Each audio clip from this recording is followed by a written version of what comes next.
So I normally start my videos with a warm and welcoming hi guys, but regarding today's topic, I don't think it's really suitable for this video. So yeah, if you couldn't realize from the title or the thumbnail of this video, we're gonna be talking about the newest volume of the novel Classroom of the Elite. Now I read the novel basically the day it came out. It was quickly translated into Chinese, where there was obviously some errors involved in it, and some parts were obviously Google translated. So yeah, I wanted to make this video like the day after that, but you know, had to work that whole week. Then after work, I had to take a test that's basically equivalent to the SAT. And then I've been sick for the past few days, so it just didn't really happen. But I guess I'm making this video today. Also, a few disclaimers. There will obviously be spoilers in this video, so if you don't want to get spoiled, please don't watch this video. Go read the novel. It's fucking amazing. Also, Class of the Elite is my favorite novel. Just had to make that clear because some of the things I'm going to be saying in this video will not sound very positive, I would say. I wouldn't say negative, but Volume 16 is by far the most controversial volume so far. And yeah, we're just gonna quickly talk about, not quickly, but we're just gonna talk about this volume into this video. It's not gonna be scripted or anything. I'm just gonna be releasing my mind on it, and it's probably gonna be like, there's probably not gonna be too much editing involved too. Probably just gonna sit here and talk for a pretty long time, and I might put a picture or two up every once in a while. Yeah, hopefully you enjoy this video. Like I said before, there definitely won't be spoilers, so if you don't want to be spoiled, click off of it right now.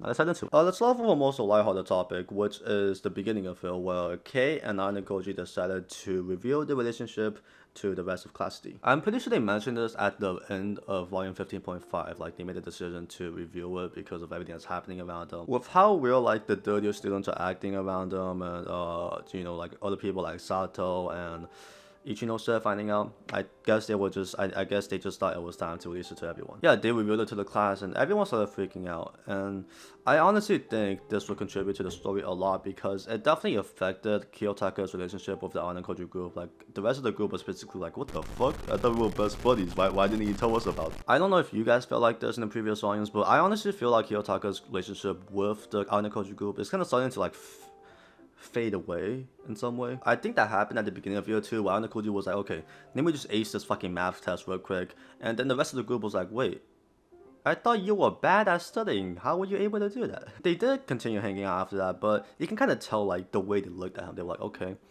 this guy might not be as simple as I think he is. He might not just be, you know, a quiet kind of introverted kid in our class. He's actually an overpowered protagonist. Yeah, Kei is my favorite character from this novel. Just honestly my favorite overall character in any anime related thing now. And Kyota is also one of my favorite anime protagonists. Yeah, so just seeing this moment happening, seeing them actually reveal the relationship with each other, seeing them actually be able to like, you know, act like a couple in public is quite sweet to me. Now let's head into the main topic of this volume. We can kind of ignore everything else that happened, you know, like with the main cafe and with Chabashila Sensei's like story, you know, like with her exam. Actually, we're gonna talk about that in the video, but you get what I'm saying. Let's just talk about this bitch ass exam. So I was really excited heading into volume 16 because the synopsis for it was quite interesting. They basically said this is gonna be the simplest but also the hardest exam that they've faced so far. To me, that description really fits the term "don't judge a book by its cover," and yeah, that's kind of the perfect way to describe it. So in this exam, all of the classes were greeted with a certain amount of questions that they had to basically get through in a certain amount of time. And the way they had to get through every single question was for every person in the class to select the same answer. Now it started off like really simple, really lighthearted. Although there were like, you know, some disagreements with the class, they were basically like, yeah, we can kind of just put those aside for the moment and just agree with each other so we can, you know, pass this test. And as the test went on, the questions started getting weirder, a lot more personal actually. And yeah, a lot more disagreements started happening. There still wasn't really like a really big problem going on stopping them from getting to the last question, stopping them from passing the test. Then the last question popped up. Now the last question wasn't actually like a question, it was more so like a deal. Basically, one of the options was basically like, you know, if everyone chooses this one, the thing will happen. Like everyone will go on with the normal life, the class will go on normally, and no one will be affected by it. But the second option was, you get to kick a single person from the class. Everyone has to agree on that person as well, and the whole class will receive 100 class points from it. Now this is where the controversial part comes in. This is where honestly a good amount of bullshit happened. So the first results of those questions came in, and there were 2 people like voting against the class, like they wanted to kick someone out and get 100 points from it. And after, you know, doing some questioning, doing some analyzing, they suddenly found out that one of them was Konji. You know, this was pretty obvious. Konji really doesn't care about anyone besides himself, and like, you know, he doesn't really give a fuck about Class D as well. But yeah, Horikita was able to convince him by making a deal with him and everything, and yeah, this is not where the story ends though. Now, even though Koenji accepted this deal, the other person wasn't backing down. The other person was in fact sticking with his or her decision, and yeah, that's what they did until the last second. And Horikita and Anakoji actually claimed that they knew who it was, but I was honestly kind of lost when it came to this part of the story because it was like 1 in the morning. I really had no clue what was going on.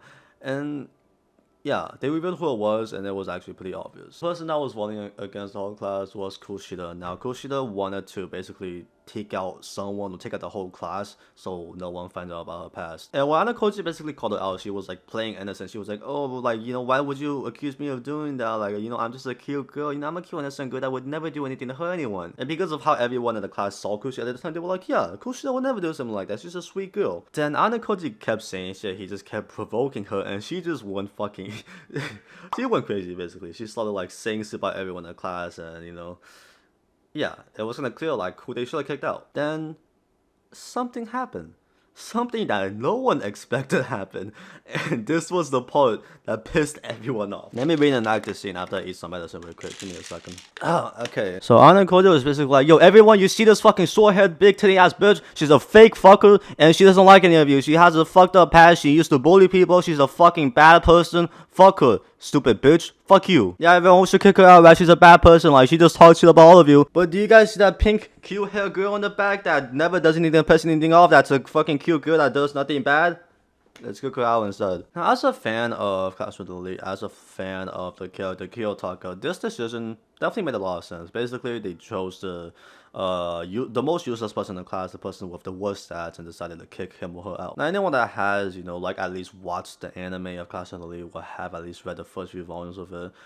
You can obviously tell that he is a pretty ruthless person that would do anything to basically get whatever he wants. For anyone that has watched Grisaya, I just finished it recently, so I need to bring up this comparison. Kyotaka is basically Yuji from Grisaya, but even less humanized. Like, Yuji actually, like, deals with emotions and everything because, you know, of some past incidents that he's dealt with, some things that he's currently dealing with.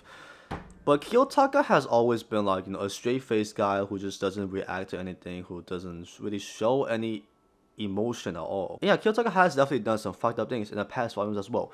The only thing different about those incidents is that those things were done towards like bad people or just unlikable characters such as Ryuin, Ibuki, you know, that guy that's trying to get him kicked out of the class, like out of the school. But I guess it was just time for them to fuck with a really likable character who was Sakura Airi. Now, Sakura is not my waifu anyway. Like, she was my waifu when I first watched the anime because she got the most screen time, and you know, she's just a cute girl that's really shy and fell in love with a guy. Very easily liked character. Now, I got into the light novel, and she kind of just got less and less screen time, like until the Anakoji group was formed. And even when that was formed, she didn't get like too much moments, you know, where she was able to shine in the light novel. There were a few like weird incidents where she was able to like kind of, I wouldn't say call out Anakoji on certain things, but she was basically like, hey, do you guys think Anakoji is like especially strong in some way? Like, he doesn't show it, but I feel like he is. Basically kind of similar to some of the things Matsushita said, but the difference between those two is that Matsushita was able to like kind of watch Anakoji from far away and kind of realize that he's hiding his power, while Sakura's statement was just strictly formed because of how much she loved him, how much she trusted him and everything. And that's honestly why that's honestly why this whole thing is so fucked up, because everyone knew Sakura was like desperately in love with Anakoji, and the only reason she even accepted to get kicked out of the class was because Anakoji was the one who brought it up. Please correct me if I'm wrong, but I'm pretty sure this is something that Kyotaka said during his conversation with Chabashira Sensei. He was basically like, yeah, this girl did it because I said it. Also, just because about Chabashira Sensei, let's just talk about that anyways. I don't really know what the full deal that they made was, but I'm just gonna assume that Chabashira Sensei wanted to make sure someone got kicked out of the class, either to benefit the class or to prevent whatever happened with her side of the exam, like when she was in the exam. But yeah, this event erupted the whole fucking community, which definitely makes sense. Like, they were so set on kicking out Kushida. They exposed her. They were like, yeah, Kushida is a dumb fucking bitch. She's a bad friend. Kick her out. Yeah, just straight up kick her out. But then Anakoji decided to, you know, change the target from Kushida to Sakura for some reason. And even Horikita was like, let's go with it. Let's just go with it. I really don't know why, but let's go with it. Honestly, I felt like it makes sense. It makes so much sense that it kind of pisses me off. Like, that's the thing. I honestly would have felt happy if this was just like a straight up fucked up, like, you know, part of the story where they mess up on the writing, whatever. But like when you actually look at it, it does make a lot of sense because, like Kyota said, Sakura is the most useless member of the class. Like, she has the lowest stats. She doesn't really contribute to the class in many ways. And Kushida has very high grades, very high stats. Can be very useful, like if she's used in the right way. And even when Haruka tried to sacrifice herself for Sakura, the whole class was like, "No, you're not getting kicked out." Yeah, we were greeted with a very heartbreaking farewell with Haruka and Naruto. You know, it didn't feel, it really didn't feel good. It didn't feel good. Like, I finished reading the story at like 1:40, and I was like, I tried to go to sleep right after that, but I was wide awake at like 2 a.m. and I actually felt sick to my stomach after reading this. Like, actually, I didn't feel good. I felt so bad. I felt so fucking bad. Ever since we got introduced to the character Haruka, she was always like the most uplifting character of the Anakoji group. Like, she was always, you know, really happy. She was always like jokey, you know, giving everyone nicknames and everything. And just seeing her breaking down in front of everyone, like in the class D, didn't feel good. Didn't feel good. And seeing Sakura like farewell also, it was a cool scene. Like, it was a cool scene because she like she was obviously sad, but she also didn't really feel any way about it. She felt like it was the right decision to do, and that's one reason why it pissed off everyone else even more, because, you know, the only reason, like, she's the only person in the class that would accept it like that. And yeah, after this, Kyotaka had a conversation with Horikita, and I'm pretty sure one thing that he said was that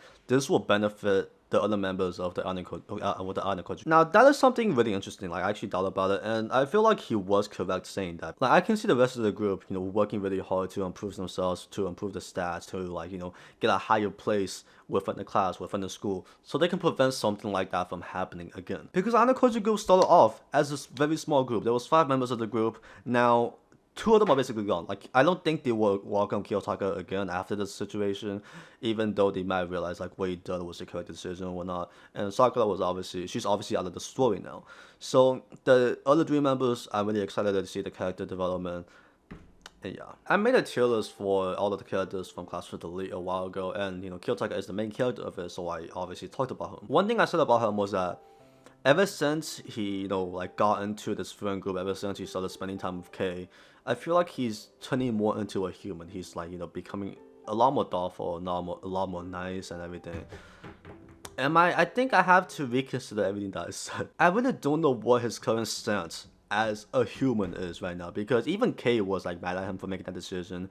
And now I'm just thinking, if Kay was in that situation, would he have done the same thing? I don't want to admit it, but I think the answer to that would be yes. You know, during his conversation with Horikita, Aili popped up being herself. She was dressing like her normal self, like, you know, her on the internet, her on, like, social media and everything, and yeah, I feel like that was a perfect way. No, not perfect. It was a good way to end the volume, but it was also so bittersweet. Yeah, that was, like, the most important things that happened in volume 16. I definitely skipped through a good amount of things, like with the exams, with the other classes, and some things that happened in the story, but those aren't, like, too significant to it. Yeah, I just talked about the most significant parts to me, and I would say volume 16 was overall a great volume. You know, this is Classroom of the Elite we're talking about. They really don't mess up when it comes to writing. They keep surprising us with these, like, you know, amazing plot twists.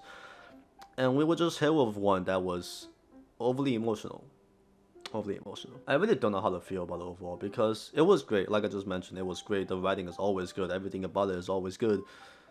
But this is, like, one of those moments where you're kind of like, I don't really like the content involved in this volume, in this episode, in this season, whatever.